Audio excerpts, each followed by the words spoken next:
Good morning. আজিৰ ভিডিঅ'টো একদম ৰাতিপুৱা 5টা বজাৰ পৰা আৰম্ভ কৰিছো ৰ'ব। কাৰণটোতো জানেই, কাৰণ হৈছে আজি আমতিৰ হাত চোৱা যাব, তো সেইটোৰ কাৰণে ৰাতিপুৱা 5টা বজাৰ পৰা কাম কাজ আৰম্ভ কৰি দিলো। আৰু এইফালে চাওকচোন, ছোৱালী মানে টোপনিৰ পৰা উঠাই নাই, নুঠিলেও নাই মানে তাইক বিচনাত থৈ মানে মহাৰীখন লৈ যাম আৰু ধুবৰ কাৰণে। আৰু তাৰ পিছতে এনেকুৱাকে মহাৰীখন নামাই তাৰ পিছত গাৰুৱাৰ ওচৰ গোটেইখিনি নুমাই লৈছো, যিহেতুকে ভিজাই থব লাগিব, সেইটোতো অলপ টাইম লাগিব। তাৰ পিছত আহি গলো এইটো ৰুমত, আৰু এইটো ৰুম যিহেতুকে ইউজ নহয়, তথাপিও মানে ইয়াৰো কাপোৰ চাপোৰ ধুই দিম আৰু গোটেইখিনি। আজি আমতি বুলি কথা আৰু গোটেইখিনি। আৰু এই বিছনাখন চাওকচোন, ৰাতি পঢ়ি মানে এনেকুৱাকে থৈ দিছিল আৰু মোৰ ইমান মাথা বিষাই আছিল, সেইটো কাৰণে যোৱাকালি একো নকৰিলো। আৰু এয়া হৈছে 500 টকীয়া, কিন্তু নকলি হা, আচাৰত পোৱা পইচা নহয়, মানে ভিডিঅ' ক্লিপত উঠিল, পিছত আৰু নকবনে লেবেল দিয়া বুলি। আৰু এইফালে গোটেইখিনি কাপোৰ ওলাই মানে এতিয়া আধা আধা কৰি মানে ভিজাই থৈ দিম, যিহেতুকে ভিজাওতে টাইম লাগিব, আৰু আধা আধা কৰি ভিজাই আধা আধা কৰি ধুই থাকিব লাগিব।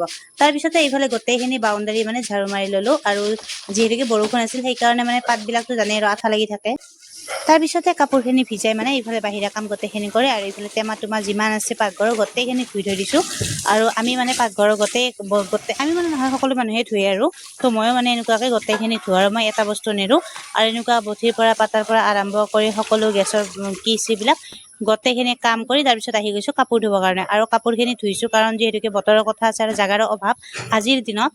তাৰ পিছতে এইখিনি কাপোৰ ধুই মানে আৰু এক বাল্টি ভিজাই থৈ আহিছো, আৰু সেইখিনি ভিজালৈকে মানে আৰু আহি গৈছো পাকঘৰত, আৰু পাকঘৰ জাৰা ফুকা কৰি তাৰ পিছত এতিয়া মই পাকঘৰ ভালদৰে মুচি দিম। পাকঘৰ বুলি নহয়, গোটেইকেইটা ঘৰে জাৰা ফুকা কৰি গোটেইকেইটা ঘৰে মানে মুচি লৈছো। তাৰ পিছতে গা ধুলো, আৰু গা পা ধুই এতিয়া যাম মন্দিৰলৈ।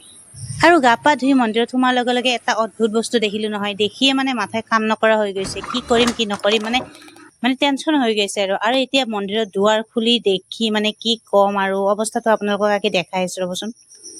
3-4 দিন যিহেতুকে মন্দিৰৰ দুৱাৰ খুলিব পৰা নাছিলো, আৰু এয়া চাওক মন্দিৰৰ ভিতৰত এনেকুৱা কৰি পানী পৰিছে। পিছে আমি ভাবি আছো পানী ক'ৰ পৰা পৰিছে, পানী পৰাতো জাগা নাই।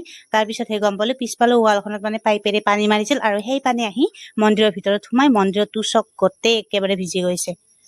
তাৰ পিছতে এতিয়া আৰু তুচক মানে ইমানেই বেয়া কৰি ভিজিছে, আৰু কি ক'ম, সেই গোটেইখিনি ৰ'দত দি দিলো। আৰু ৰ'দত দি এইফালে গোটেইখিনি ধোৱা ধুই কৰিব লাগিব, আৰু গোটেইখিনি এতিয়া ধুই চুই লওঁ। আৰু ধোৱা চোৱা হোৱাৰ পিছত মানে মন্দিৰত চাকি বন্তি লগাই দিলো, আৰু লগাই দিয়াৰ পিছতে আমাৰ এটা মানে বিশেষ নিয়ম আছে, আপোনালোকক দেখাই আছো।